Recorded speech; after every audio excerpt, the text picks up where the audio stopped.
Chapter 8 સજીવો કેવી રીતે પ્રજનન કરે છે? How do organisms reproduce? વાસ્તવમાં પોષણ, શ્વસન અથવા ઉત્સર્જન જેવી જરૂરી જૈવિક ક્રિયાઓની તુલનામાં કોઈ વયસ્ક પ્રાણી એટલે કે સજીવને જીવિત રહેવા માટે પ્રજનનની ક્રિયા જરૂરી નથી. બીજું કે સજીવને સંતતિનું નિર્માણ કરવા માટે વધુ ઊર્જા વ્યય કરવી પડે છે. તો પછી તે ક્રિયામાં પોતાની ઊર્જાને નકામી શા માટે ગુમાવે, જે ક્રિયા તેને જીવિત રાખવા માટે જરૂરી નથી? આપણને વિવિધ સજીવ એટલા માટે દ્રષ્ટિગોચર થાય છે કારણ કે તેઓ પ્રજનન કરે છે. જો તે સજીવ એકલો હોય અને કોઈ પણ પ્રજનન દ્વારા પોતાના જેવા જ સજીવની ઉત્પત્તિ ન કરી શકે તો આપણને તેના અસ્તિત્વની પણ ખબર ન પડે. કોઈ જાતિમાં મળી આવતા સજીવોની વિશાળ સંખ્યા જ આપણને તેમના અસ્તિત્વનું જાણકારી આપે છે. આપણને કેવી રીતે ખબર પડે છે કે બે સજીવ એક જ જાતિના સભ્ય છે? સામાન્યતઃ આપણે એવું એટલા માટે કહીએ છીએ તેઓ એક સમાન દેખાય છે. આમ પ્રજનન કરવાવાળા નવી સંતતિનું સર્જન કરે છે જે ખૂબ વધુ પ્રમાણ સુધી તેઓને સમાન જોવા મળે છે. શું સજીવો પૂર્ણરૂપે પોતાની પ્રતિકૃતિનું સર્જન કરે છે? Do organisms create exact copies of themselves? વિવિધ સજીવોની સંરચના, આકાર એટલે કે કદ તેમજ આકૃતિ સમાન હોવાને કારણે જ તે સમાન જોવા મળે છે. શરીરની સંરચના સમાન હોવા માટે તેમને બ્લ્યુપ્રિન્ટ પણ સમાન હોવી જોઈએ. આમ પોતાના આધારભૂત સ્તરે પ્રજનન કરવું એ સજીવની સંરચનાની બ્લ્યુપ્રિન્ટ તૈયાર કરવાનો છે. કોષના કોષ કેન્દ્રમાં રહેલા રંગસૂત્રોના ડીએનએ એટલે કે ડીઓક્સીરિબોન્યુક્લિક એસિડના અણુઓમાં આનુવંશિક લક્ષણોનો સંદેશ હોય છે જે પિતૃ તરફથી સંતતિમાં આવે છે. કોષના કોષ કેન્દ્રમાં ડીએનએમાં પ્રોટીન સંશ્લેષણ પામતો પ્રોટીન પણ ભિન્ન હોય છે. ભિન્ન એટલે કે અલગ પ્રોટીન પરિવર્તિત એટલે કે બદલાયેલ શારીરિક સંરચના તરફ દોરી જાય છે. આમ પ્રજનનની મૂળભૂત ઘટના ડીએનએની પ્રતિકૃતિ બનાવવાની છે. ડીએનએની પ્રતિકૃતિ બનાવવા માટે કોષો વિવિધ રાસાયણિક ક્રિયાઓનો ઉપયોગ કરે છે જે પ્રજનન કોષમાં ડીએનએની બે પ્રતિકૃતિઓ બનાવે છે અને તેઓનું એકબીજાથી અલગ હોવું જરૂરી છે. પરંતુ ડીએનએની એક પ્રતિકૃતિને મૂળ કોષમાં રાખીને બીજી પ્રતિકૃતિને તેની એટલે કે કોષની બહાર કાઢી નાખવાથી કામ ચાલતું નથી, કારણ કે બીજી પ્રતિકૃતિની પાસે જૈવિક ક્રિયાઓના રક્ષણ માટે સંગઠિત કોષીય સંરચના હોતી નથી. જેથી ડીએનએની પ્રતિકૃતિ બનાવવાની સાથે સાથે બીજી કોષીય સંરચનાઓનું સર્જન પણ થાય છે. તેના પછી ડીએનએની પ્રતિકૃતિઓ અલગ થઈ જાય છે. પરિણામ રૂપે એક કોષ વિભાજિત થઈને બે કોષો બનાવે છે. આ બે કોષો એક સમાન છે. કોઈપણ જૈવ રાસાયણિક પ્રક્રિયા સંપૂર્ણપણે વિશ્વસનીય હોતી નથી. આમ આ અપેક્ષિત છે કે ડીએનએ પ્રતિકૃતિની પ્રક્રિયામાં કેટલીક ભિન્નતા હોઈ શકે છે. પરિણામ રૂપે નિર્માણ પામનારા ડીએનએની પ્રતિકૃતિઓ એક સમાન તો હશે, પરંતુ મૂળ ડીએનએને સમરૂપ ન હોય. કેટલીક ભિન્નતાઓ એટલી ઝડપી અને તીવ્ર હોય કે ડીએનએની નવી પ્રતિકૃતિ પોતાના કોણીય સંગઠનની સાથે સમયોજિત થઈ શકે નહીં. આ પ્રકારની સંતતિ કે બાળકોષ મૃત્યુ પામે છે એટલે કે નાશ પામે છે. બીજી તરફ ડીએનએ પ્રતિકૃતિની અનેક વિભિન્નતાઓ એટલી બધી ઝડપી હોતી નથી. આમ બાળકોષો સમાન હોવા છતાં કોઈને કોઈ સ્વરૂપમાં એકબીજાથી ભિન્ન હોય છે. પ્રજનનમાં થનારી આ ભિન્નતાઓ જૈવ વિકાસ ઉદ્વિકાસનો આધાર છે. ભિન્નતાનું મહત્વ, ધ ઇમ્પોર્ટન્સ ઓફ વેરિએશન. પોતાની પ્રજનન ક્ષમતાનો ઉપયોગ કરી સજીવોની વસ્તી યોગ્ય નિવસન તંત્રમાં સ્થાન અથવા વસવાટ પ્રાપ્ત કરે છે. પ્રજનન દરમિયાન ડીએનએ પ્રતિકૃતિનું સાતત્ય સજીવની શારીરિક સંરચના તેમજ બંધારણ એટલે કે ડિઝાઇન જાળવી રાખવા માટે અત્યંત મહત્વપૂર્ણ છે કે જે તેઓને વિશિષ્ટ વસવાટને યોગ્ય બનાવે છે. આમ કોઈ જાતિ એટલે કે સ્પીસીસની વસ્તીની સ્થાયિત્વનો સંબંધ પ્રજનન સાથે છે. પરંતુ વસવાટમાં અનેક પરિવર્તન આવી શકે છે જે સજીવોના નિયંત્રણમાં હોતું નથી. પૃથ્વીનું તાપમાન ઓછું કે વધારે થઈ શકે છે. પાણીના સ્તરમાં પરિવર્તન અથવા કોઈ ઉલ્કાની અથડામણ તેના કેટલાક ઉદાહરણ છે. જો એક વસ્તી કોઈ વસવાટને અનુકૂળ છે અને આ વસવાટમાં કેટલાક અતિ ઝડપી પરિવર્તન આવે તો આવી અવસ્થામાં વસ્તીનો સંપૂર્ણ વિનાશ થવાની પણ સંભાવના છે. તેમ છતાં જો આ વસ્તીના થોડા સજીવોમાં કેટલીક ભિન્નતા આવેલી હશે, તેઓ જીવતા રહેવાની કેટલીક સંભાવના ધરાવે છે.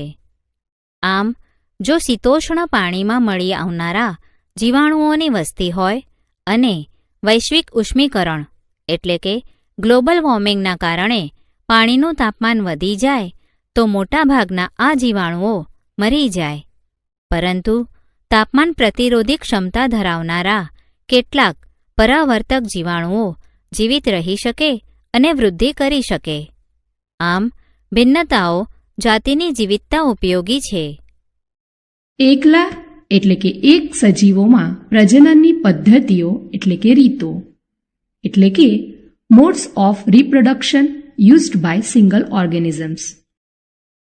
પ્રવૃત્તિ 100 ml પાણીમાં 10 ગ્રામ ખાંડને ઓગાળો. એક કસનળીમાં આ દ્રાવણને 20 ml લો. તેમાં એક ચપટી ભરીને યીસ્ટનો પાવડર નાખો. કસનળીના મુખને રૂથી ઢાંકીને કોઈ ગરમ સ્થાને એટલે કે જ્યાં તાપમાન વધારે હોય ત્યાં મૂકી રાખો. 1 કે 2 કલાક પછી કસનળીમાંથી યીસ્ટના સંવર્ધિત દ્રાવણમાંથી એક ટીપું સ્લાઇડ પર લઈને તેના પર કવર સ્લિપ ઢાંકો. સૂક્ષ્મદર્શક યંત્રની મદદથી સ્લાઇડનું પરીક્ષણ કરતા યીસ્ટ કોષો જોવા મળે છે. પ્રવૃત્તિ બ્રેડના એક ટુકડાને પાણીમાં પલાળીને ઠંડા, ભેજવાળા અને અંધકારવાળા સ્થાન પર તેને મૂકો. વિપુલદર્શક તક્કાચ એટલે કે મેગ્નિફાઇંગ ગ્લાસની મદદથી બ્રેડના ટુકડાનું અવલોકન કરો. બ્રેડના ટુકડા પર રૂના સફેદ તાતણા જેવી જાળીદાર રચના જોવા મળે છે. અહીં પ્રવૃત્તિ 1માં યીસ્ટ એક કોષ રૂપે વૃદ્ધિ પામે છે, તેમજ બીજી પ્રવૃત્તિમાં ફૂગ બહુકોષી તંતુમય સ્વરૂપે વૃદ્ધિ પામે છે. વિવિધ સજીવોની પ્રજનનની રીત તેઓની શારીરિક સંરચના પર આધારિત હોય છે. ભાજન એટલે કે વિખંડન એટલે કે ફિઝન. એક કોષીય સજીવોમાં કોષ વિભાજન અથવા ભાજન કે વિખંડન દ્વારા નવા સજીવોની ઉત્પત્તિ થાય છે. ભાજનની અનેક રીતો જોવા મળી છે. ઘણા જીવાણુઓ અને પ્રજીવોનું કોષ વિભાજન દ્વારા બે સરખા ભાગોમાં વિભાજન થાય છે. અમીબા જેવા સજીવોમાં કોષ વિભાજન કોઈપણ સમતલમાં થઈ શકે છે. પ્રવૃત્તિ અમીબાની કાયમી સ્લાઇડનું સૂક્ષ્મદર્શક યંત્રની મદદથી અવલોકન કરો. આ જ રીતે અમીબાની દ્વિભાજનની કાયમી સ્લાઇડનું અવલોકન કરો. હવે બંને સ્લાઇડ્સની તુલના કરો. કેટલાક એક કોષીય સજીવોમાં શારીરિક સંરચના વધારે સંગઠિત થયેલી હોય છે. ઉદાહરણ તરીકે કાલા અઝરના રોગકારક લેસ્માનિયામાં કોષના એક છેડા પર ચાબુક જેવી સૂક્ષ્મ સંરચના હોય છે. એવા સજીવોમાં દ્વિભાજન એક નિયત સમતલમાં જ થાય છે.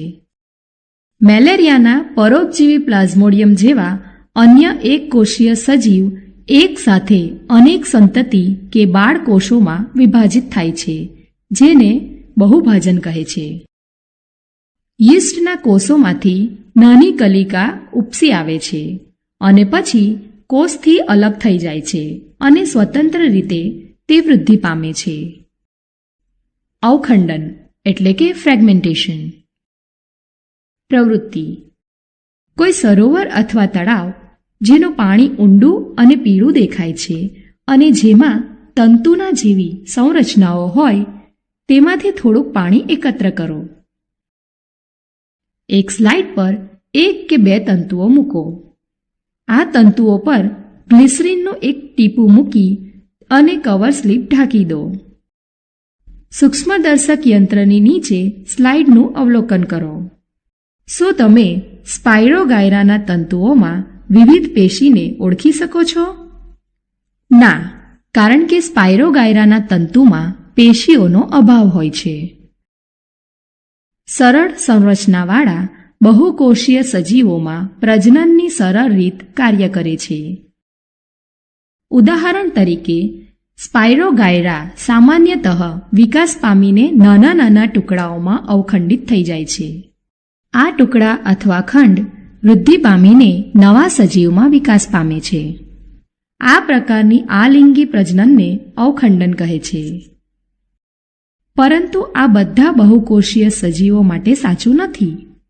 તે સરળ સ્વરૂપે દરેક કોષનું કોષ વિભાજન કરી શકતા નથી.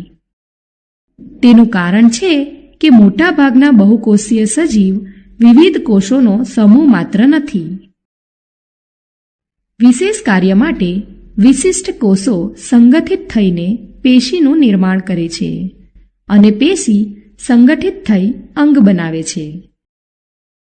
શરીરમાં તેઓની સ્થિતિ પણ નિશ્ચિત હોય છે. એવી ચોક્કસ વ્યવસ્થિત પરિસ્થિતિમાં કોષ દર કોષ વિભાજન અવ્યવહારિક છે. આમ બહુકોષીય સજીવોના પ્રજનન માટે અપેક્ષિત વધારે જટિલ રીતની જરૂરિયાત હોય છે.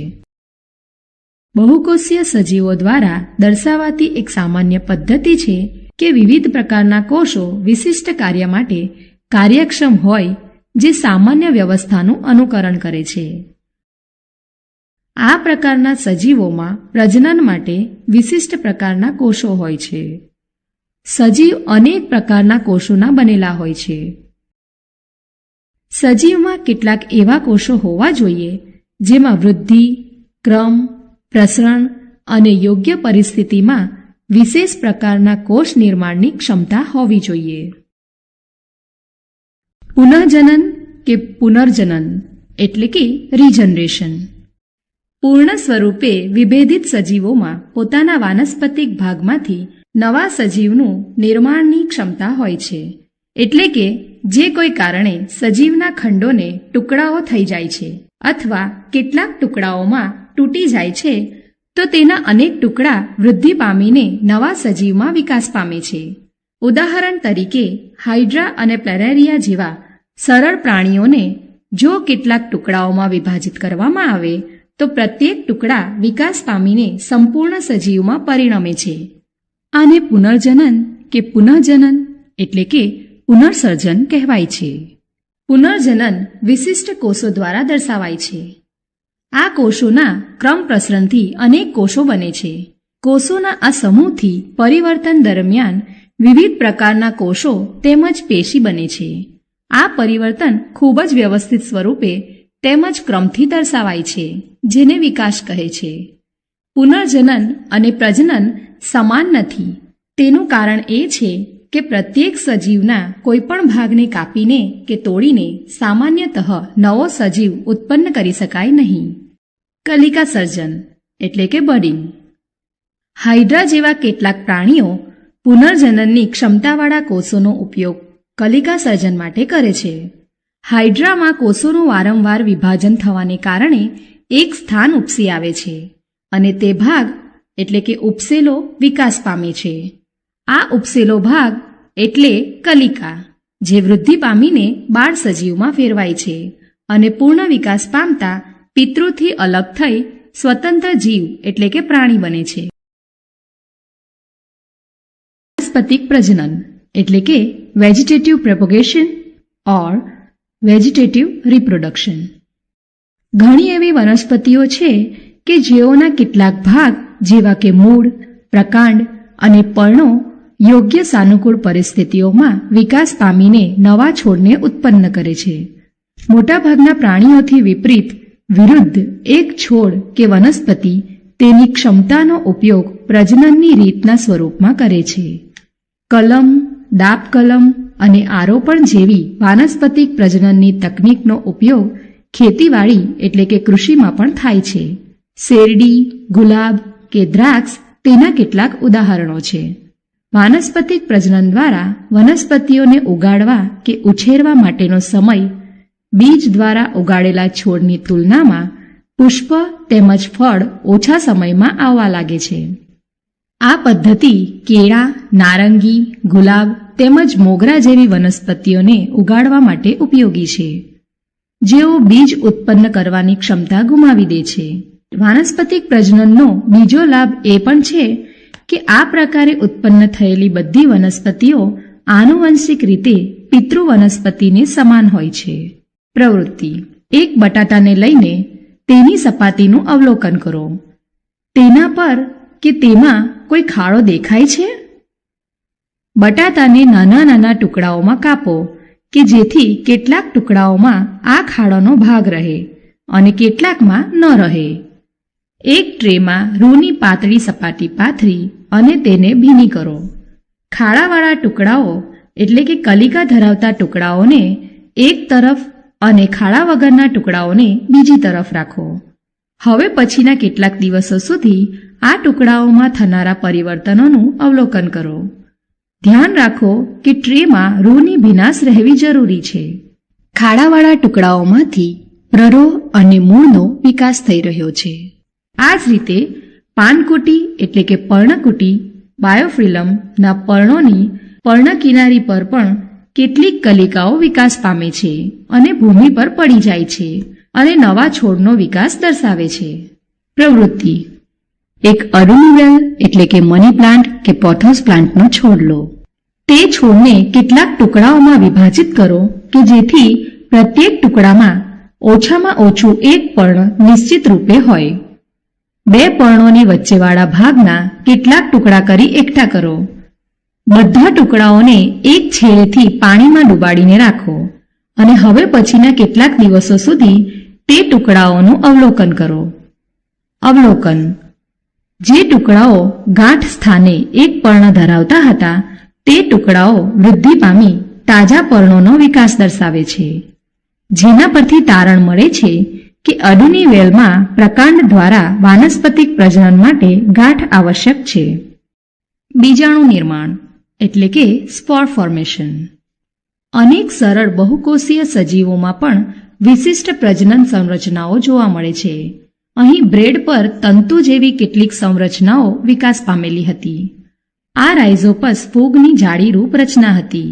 તે પ્રજનનનો ભાગ નથી, પરંતુ ઉદરવસ્થ તંતુઓ પર સૂક્ષ્મ ગોળાકાર સંરચનાઓ પ્રજનનમાં ભાગ લે છે. આ ગોળાકાર ગુચ્છ જેવી રચના બીજાણુધાની છે, જેમાં વિશિષ્ટ કોષો અથવા બીજાણુ મળી આવે છે. આ બીજાણુ વૃદ્ધિ પામીને રાઇઝોપસના એક નવા સજીવની રચના ઉત્પન્ન કરે છે.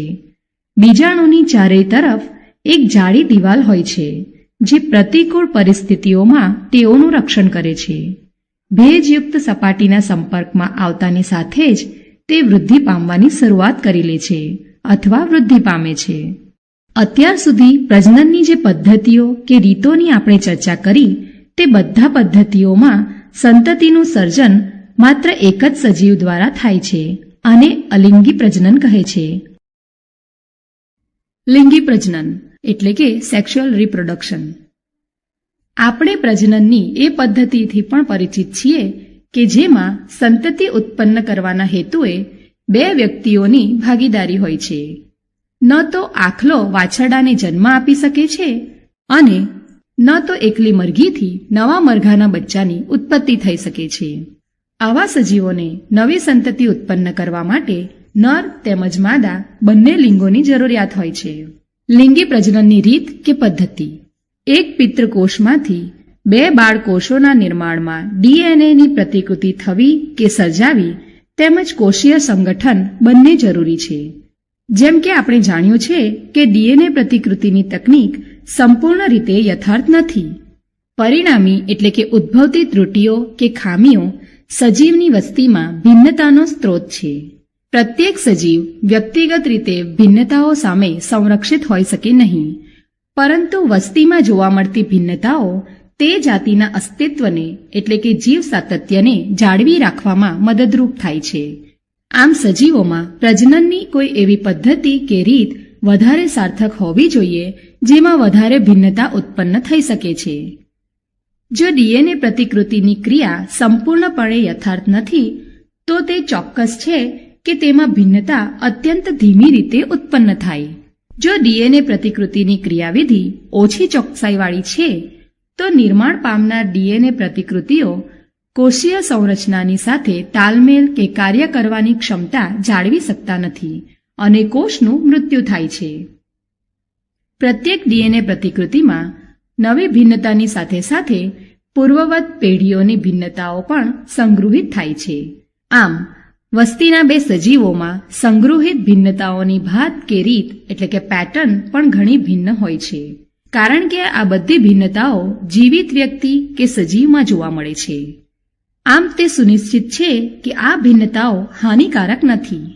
બે અથવા વધારે એકલ એટલે કે સિંગલ સજીવોની ભિન્નતાઓના સંયોજનની ભિન્નતાથી નવું સંયોજન ઉત્પન્ન થાય છે, કારણ કે આ ક્રિયામાં બે ભિન્ન સજીવ ભાગ લે છે.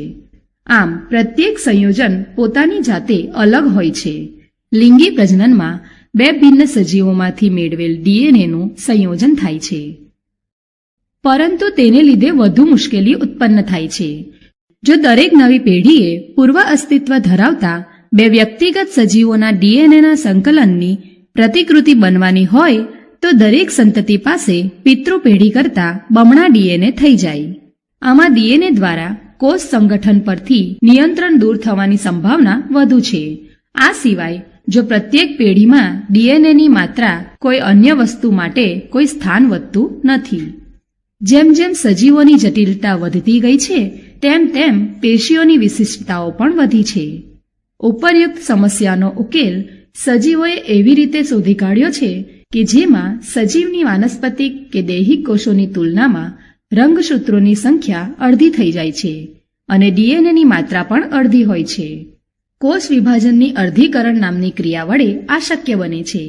આમ બે ભિન્ન સજીવોનું આ યુગ્મનજ કોષ કે ફલિતાંડ લિંગી પ્રજનનમાં સંયુગ્મન દ્વારા યુગ્મનજ ફલિતાંડ એટલે કે ઝાયગોટ બનાવે છે, જે બાળ પેઢીમાં કે સંતતિમાં રંગસૂત્રોની સંખ્યા તેમજ ડીએનએની માત્રાને પુનઃસ્થાપિત કરે છે. જો યુગ્મનજની વૃદ્ધિ અને વિકાસ અત્યંત વિશિષ્ટ પેશી તથા અંગોયુક્ત નવા સજીવમાં થવાનો હોય, તો તેમાં ઊર્જાનો સંગ્રહ પણ પૂરતા પ્રમાણમાં થવો જોઈએ.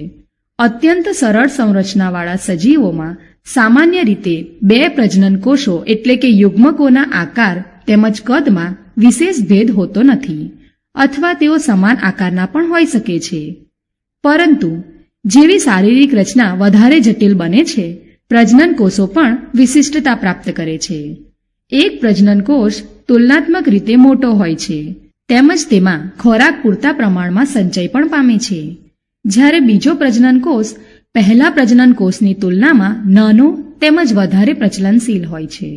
પ્રજનનશીલ પ્રજનન કોષને નરજન્ય કોષ અને પ્રજનન કોષમાં ખોરાકનો સંગ્રહ થયેલો હોય છે, તેને માદાજન્ય કોષ કહે છે.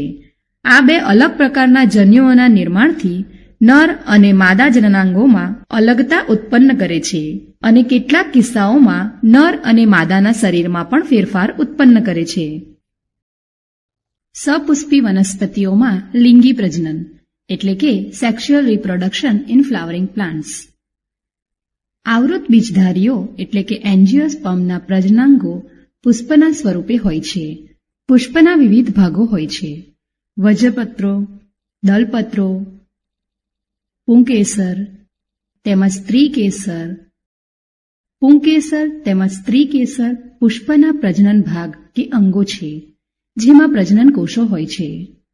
જ્યારે પુષ્પમાં પુંકેસર અથવા સ્ત્રીકેસરમાંથી કોઈ એક જનનાંગ હાજર હોય કે આવેલા હોય તો પુષ્પ એકલિંગી કહેવાય છે, જેવા કે પપૈયું, તરબૂચ. જ્યારે પુષ્પમાં પુંકેસર તેમજ સ્ત્રીકેસર બંને આવેલા હોય તો તેવા પુષ્પને ઉભયલિંગી કે દ્વિલિંગી પુષ્પ કહે છે, જેવા કે જાસૂદ, રાય, પુંકેસર નરજનનાંગ છે, જેના દ્વારા પરાગરજનું નિર્માણ કરે છે. પરાગરજ સામાન્ય રીતે પીળા રંગની હોય છે. તમે જોયું હશે કે જ્યારે તમે કોઈ પુષ્પના પુંકેસરને અડકો છો ત્યારે તમારા હાથમાં એક પીળો પાવડર ચોંટી જાય છે. સ્ત્રી કેસર પુષ્પના કેન્દ્રસ્થ ભાગમાં આવેલું હોય છે અને તે પુષ્પનું માદા જનનાંગ છે, જે 3 ભાગોથી બનેલું છે.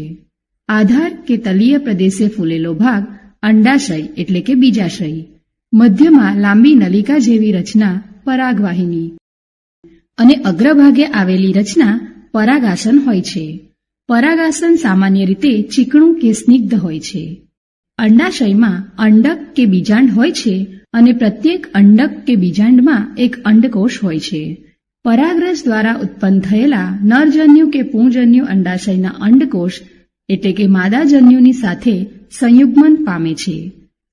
જનન કોષોના આ સંયુગ્મન કે ફલનથી યુગ્મનજ કે ફલિતાંડનું નિર્માણ થાય છે, જેમાં નવા છોડમાં વિકાસ પામવાની ક્ષમતા હોય છે.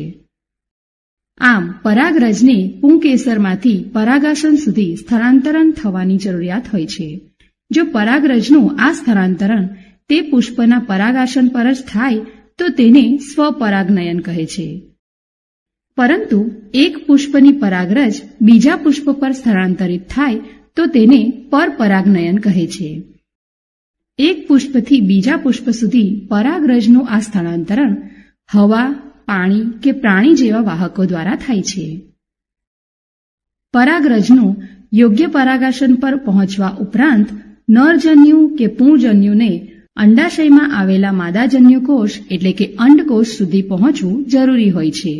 તેના માટે પરાગરજમાંથી એક નલિકાનો વિકાસ થાય છે અને તે નલિકા પરાગવાહિનીમાં થઈને અંડક કે બીજાંડ સુધી પહોંચે છે, એટલે કે જેને પરાગનલિકા કહે છે. ફલન પછી યુગ્મનજમાં અનેક વિભાજન થાય છે અને અંડકમાં ભ્રૂણ વિકાસ પામે છે. અંડક કે બીજાંડમાંથી એક સખત આવરણ વિકાસ પામે છે અને આ બીજમાં પરિવર્તિત થાય છે. અંડાશય ઝડપથી વૃદ્ધિ પામે છે અને પરિપક્વ થઈને ફળમાં પરિણમે છે. આ સમયગાળા દરમિયાન વજ્રપત્રો, દલપત્રો અને પુંકેસર પરાગવાહિની તેમજ પરાગાસન સામાન્ય રીતે કરમાઈ જઈને ખરી પડે છે. બીજમાં ભાવિ વનસ્પતિ અથવા ભ્રૂણ હોય છે, જે સાનુકૂળ પરિસ્થિતિઓમાં નવા છોડમાં વિકાસ પામે છે. આ ક્રિયાને કે ઘટનાક્રમને અંકુરણ કહે છે.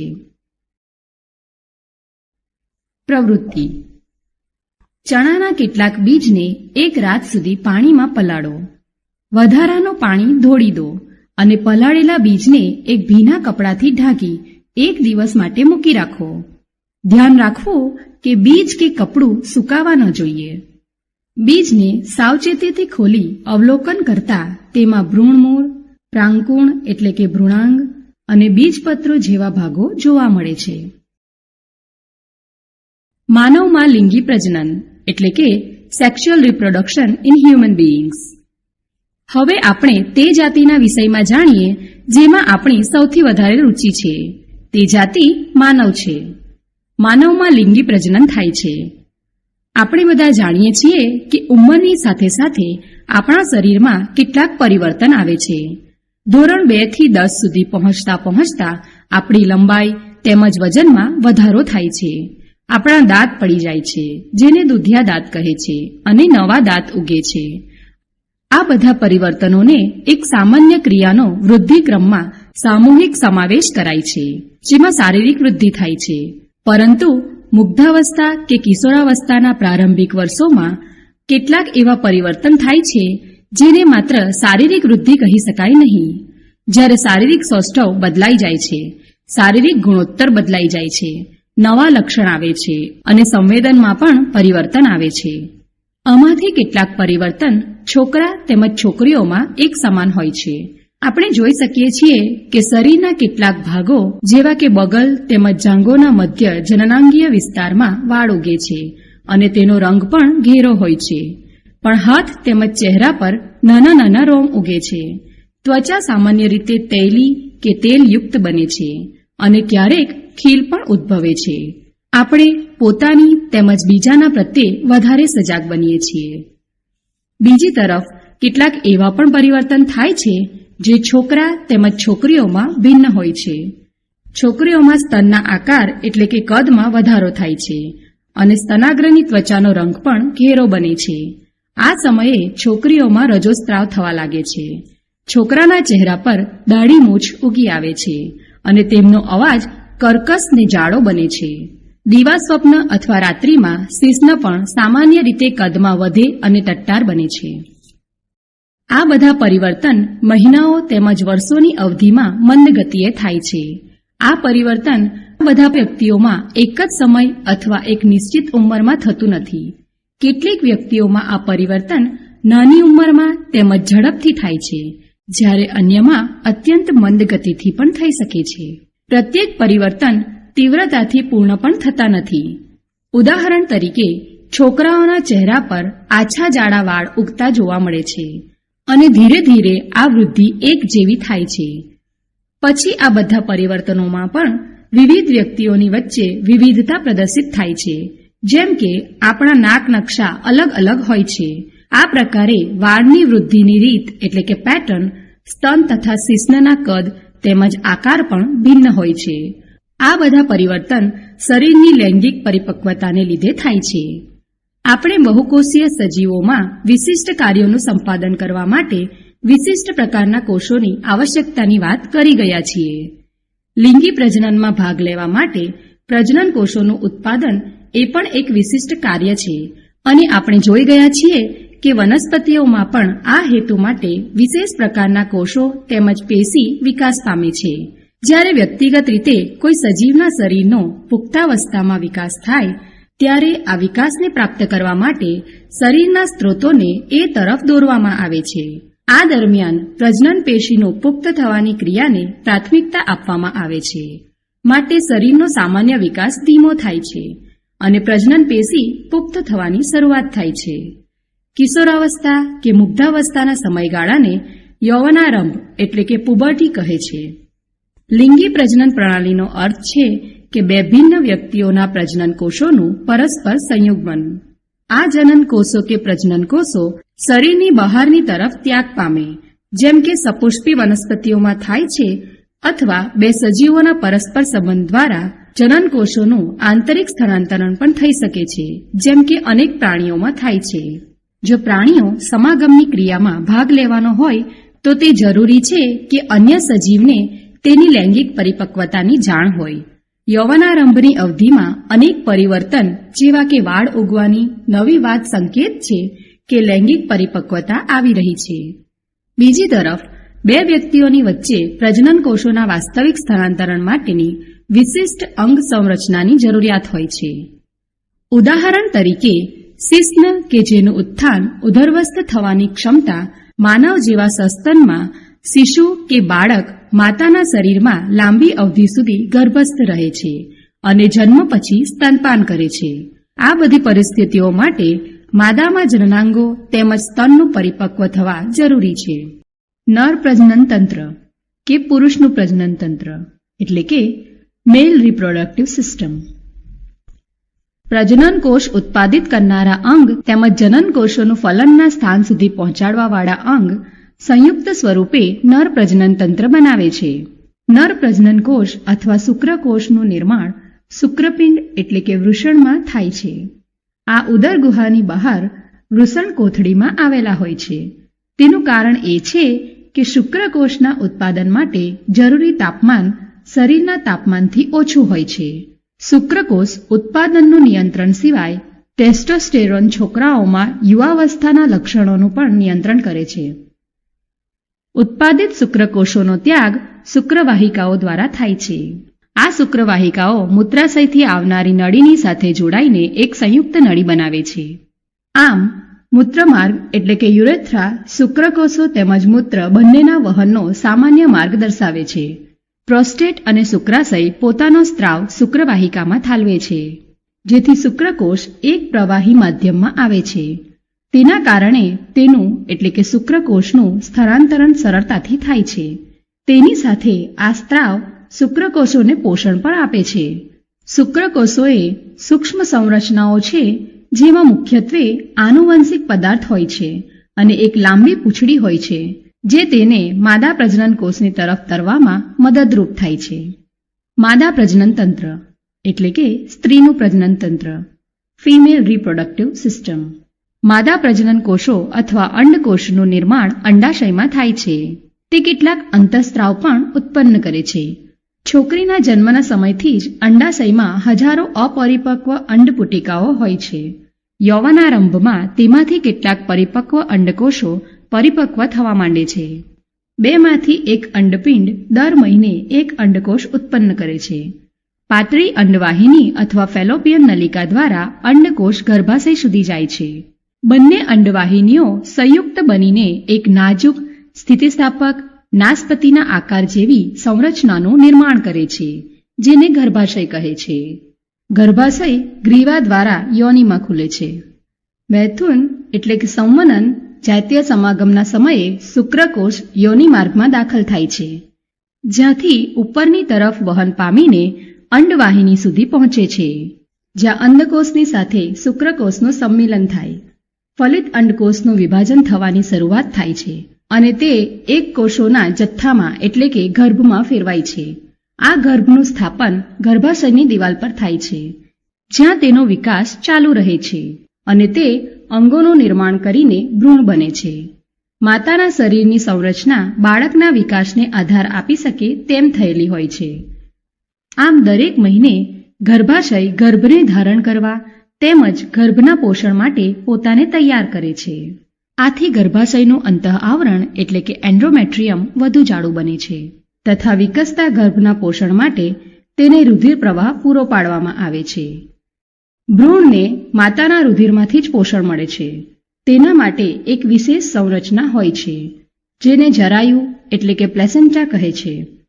આ એક ડિસ્ક કે રકાબી જેવી સંરચના છે, જે ગર્ભાશયની દિવાલમાં જ રહેલી હોય છે.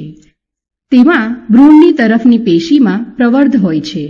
માતાની પેશીઓમાં રુધિર કોટરો હોય છે, જે પ્રવર્ધને આચ્છાદિત કરે છે, જે માતાના શરીરમાંથી ભ્રૂણને ગ્લુકોઝ, ઓક્સિજન તેમજ અન્ય પદાર્થોના સ્થળાંતરણ માટે એક વિશાળ પ્રદેશ આપે છે.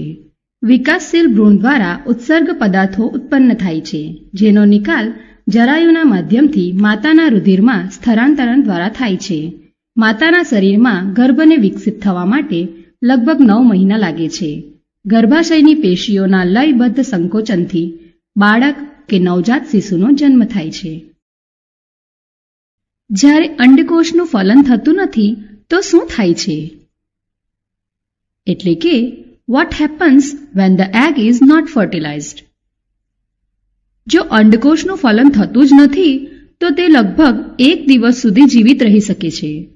અંડાશય કે અંડપિંડ પ્રત્યેક મહિને એક અંડકોષને મુક્ત કરે છે. તેથી ફલિત અંડકોષની પ્રાપ્તિ માટે ગર્ભાશય પણ દર મહિને તૈયારી કરે છે અને તેની અંતઃદિવાલ માસલ તેમજ જાડી બને છે. જો અંડકોષનું ફલન થાય તો તે સ્થિતિમાં ગર્ભને પોષણ મળવું આવશ્યક છે, પરંતુ ફલન નહીં થવાની પરિસ્થિતિમાં આ આવરણની કોઈ જરૂરિયાત હોતી નથી. તેથી આ આવરણ ધીરે ધીરે તૂટી જઈને યોનિ માર્ગમાંથી રુધિર તેમજ શ્લેષ્મના રૂપે શરીરમાંથી બહાર ત્યજાય છે. આ ચક્રમાં લગભગ 1 મહિના જેટલો સમયગાળો લાગે છે અને તેને ઋતુસ્રાવ અથવા રજોધર્મ કે માસિક સ્ત્રાવ એટલે કે મેન્સ્ટ્રુએશન કહે છે. તેની અવધિ લગભગ 2 થી 8 દિવસની હોય છે. પ્રજનનિક સ્વાસ્થ્ય, રિપ્રોડક્ટિવ હેલ્થ. લૈંગિક પરિપક્વતા એક ક્રમિક ક્રિયા છે અને આ તે સમયે થાય છે જ્યારે શારીરિક વૃદ્ધિ પણ થતી હોય છે. આમ કોઈ મર્યાદા સુધી લૈંગિક પરિપક્વતાનો અર્થ એ નથી કે શરીર અથવા મગજ પ્રજનન ક્રિયા અથવા ગર્ભધારણ યોગ્ય થઈ ગયા છે. આ વિષય પર આપણા બધા પર કોઈને કોઈ પ્રકારનું દબાણ છે. આ ક્રિયા માટે આપણા મિત્રોનું દબાણ પણ હોઈ શકે છે, ભલેને આપણે ઈચ્છતા હોઈએ કે ન હોઈએ. વિવાહ તેમજ સંતાનોત્પત્તિ માટે પારિવારિક દબાણ પણ હોઈ શકે છે.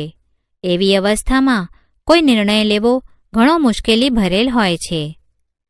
જાતીય સમાગમ કે સંવનનની સ્વાસ્થ્ય પર પડનારી અસરોના વિષયમાં પણ આપણે વિચારવું જોઈએ. એક વ્યક્તિમાંથી બીજા વ્યક્તિમાં રોગોનું સંચરણ કે વહન અનેક રીતોથી થઈ શકે છે. જાતીય સમાગમમાં પ્રગાઢ શારીરિક સંબંધ સ્થાપિત થાય છે. તેથી તેમાં આશ્ચર્યની કોઈ વાત નથી કે અનેક રોગોનું સંચરણ કે સંક્રમણ પણ થઈ શકે છે.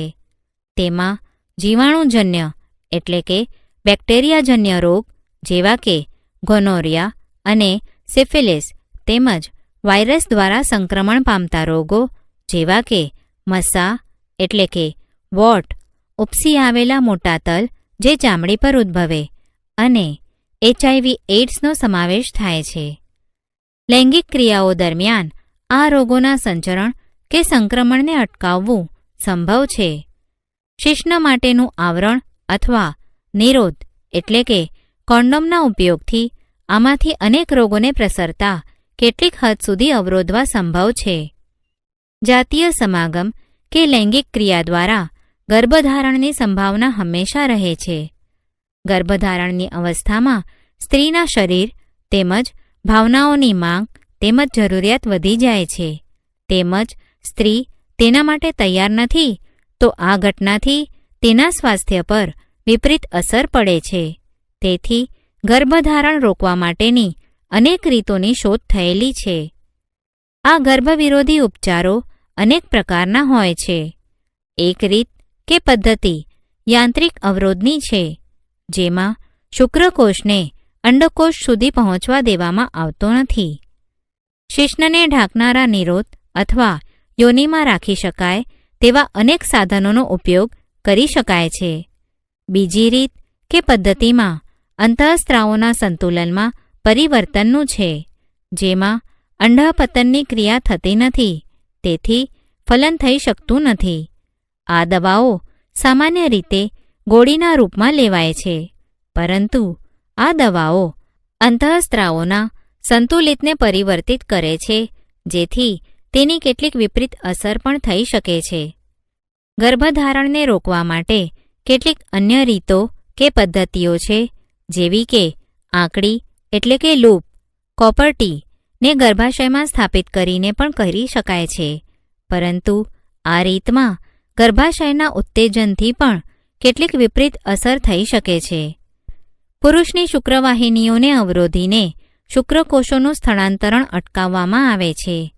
સ્ત્રીની અંડવાહિની કે ફેલોપિયન નલિકાને અવરોધ ઉત્પન્ન કરીને અંડકોષને ગર્ભાશય સુધી જતા અટકાવવામાં આવે છે. બંને અવસ્થાઓમાં ફલન થતું નથી. શસ્ત્રક્રિયા એટલે કે સર્જરી તકનીક દ્વારા આ પ્રકારના અવરોધ ઉત્પન્ન કરી શકાય છે. જો કે શસ્ત્રક્રિયાની તકનીક ભવિષ્ય માટે સંપૂર્ણતઃ સુરક્ષિત છે, પરંતુ સાવચેતી વગર થયેલી શસ્ત્રક્રિયાથી અવાંછિત ગર્ભને દૂર પણ કરી શકાય છે. આ તકનીકનો દુરુપયોગ તે લોકો દ્વારા થાય છે કે જેઓ કોઈ વિશિષ્ટ પ્રકારની જાતિના નવજાત શિશુને ઈચ્છતા નથી. એવા ગેરકાયદેસર કાર્ય ખાસ કરીને માદા ગર્ભને પસંદગીપૂર્વક ગર્ભપાત હેતુ કરવામાં આવે છે. એક સ્વસ્થ સમાજ માટે માદા નરલિંગનો ગુણોત્તર જળવાઈ રહે તે આવશ્યક છે. જો આપણા દેશમાં ભ્રૂણલિંગ નિશ્ચયન એક કાયદાકીય ગુનો છે, આપણા સમાજની કેટલીક જાતિઓમાં માદા ભ્રૂણની હત્યા નિર્દય રીતે થઈ રહી છે. આપણા દેશમાં શિશુલિંગ ગુણોત્તર તીવ્રતાથી ઘટી રહ્યો છે, જે ચિંતાનો વિષય છે. પ્રજનન એક એવી ક્રિયા છે જેના દ્વારા સજીવ પોતાની વસ્તીની વૃદ્ધિ કરે છે. એક વસ્તીમાં જન્મદર તેમજ મૃત્યુદર તેના કદને નક્કી કરે છે. જનસંખ્યાનું વિશાળ કદ ઘણા લોકો માટે ચિંતાનો વિષય છે. તેનું મુખ્ય કારણ એ છે કે વધતી જતી વસ્તી કે જનસંખ્યાને કારણે પ્રત્યેક વ્યક્તિના જીવન સ્તરમાં સુધારણા લાવવી લગભગ અસંભવ કાર્ય છે. જો સામાજિક અસમાનતા આપણા સમાજનું નિમ્ન જીવન સ્તર માટે જવાબદાર છે, તો વસ્તીનું કદ આ મહત્વ એટલા માટે તુલનાત્મક સ્તર માટે જવાબદાર છે.